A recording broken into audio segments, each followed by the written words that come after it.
playing airplanes, and these guys keep me going. And you know, I got just different stuff, and I hear you got, you know, I just. I accidentally turned it off when I actually made a picture instead of a video. So I'm gonna make it a video real quick.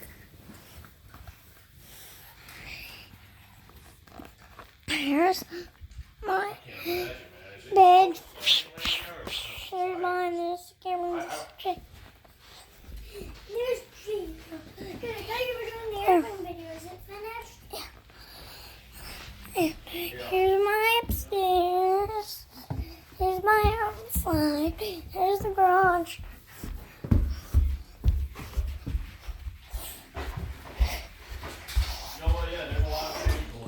Here's the bathroom. It remains to be seen if we're going to be in for another terribly rough patch this year because of this election.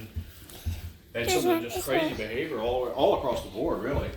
And you know, I'm hoping this country doesn't go to violence of some sort before they start cooling out and thinking about things. But I'm optimistic after that because I do think that humanity has not really even made an effort because we got kind of fat and rich in some ways as a species, and we didn't really try to break any new frontiers recently. I think we've been living off the fat of the last 100 years. You know, electricity, cars, airplanes, all the rest of it, nuclear technology, et cetera, et cetera. And so we've become lazy as a species, you know, in terms of like what's possible, and we need the what's possible right now. Well, I'm on the phone, buddy.